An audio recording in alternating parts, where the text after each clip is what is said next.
Thutha wa thogora wa maguta kwambatira kiumia kihituku, ngwataniro ino ya arĩhi a igoti bũrũri-inĩ ĩgĩtongorio nĩ mũikarĩri gĩtĩ mũnene niwe Patrick Nyangweso nĩ ũrĩtie thirikari kũgathĩka mĩtaratara ĩrĩa ĩkũhotithia Kenya gũtwarithia mũtũrĩre na mbere thengia wa thogora wa maguta kuongerereka gũkũ bũrũri-inĩ. How do we put sufficient and sustainable economic policies that would be able to control expenditures, recurrent expenditure in efficiencies, and also really address the leakages that happens in all sectors. Na kuona rũhonge rwa ũkui nĩ rũmwe rwa honge iria ihutĩtio nĩ mathogora maya, Nyangweso nĩ orĩtie anyiti itemi rũhonge-inĩ rũrũ kwaga kuongerera thogora wa ũkui na njĩra ĩtarĩ bacĩrĩre, kũrĩa ugĩte kũrĩ nao gatagatĩ kao arĩa mongereire marĩhi maya ma ngari na njĩra ĩtarĩ bacĩrĩre. Do your mathematics rightly.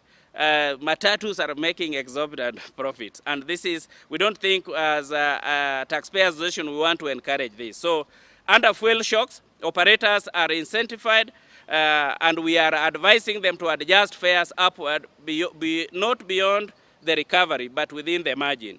Kuri uguo, Nyangweso ho nĩ orĩtie andĩkani gwetha njĩra iria cingĩteithĩrĩria kũhũthĩria Kenya mũtũrĩre, kũrĩa ugĩte njĩra ĩmwe nĩ kũgathĩka mĩtaratara ya ũrĩa wĩra ũngĩrutĩkĩra mĩciĩ hatarĩ kũhũthĩra marĩhi ma ngari, ũndũ ũrĩa ũkũhonokeria aruti a wĩra ciringi. This is the time that this increase in fuel prices does not really commensurate to the salaries increment. You know what all Kenyans are going through.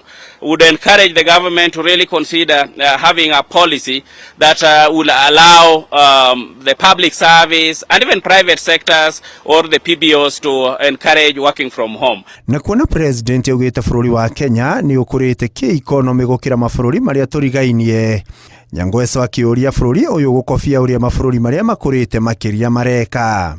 Government of Kenya just to borrow the best practices from other countries. I would just mention the most developed countries like United States. They have really addressed this by having a strategic petroleum reserve release.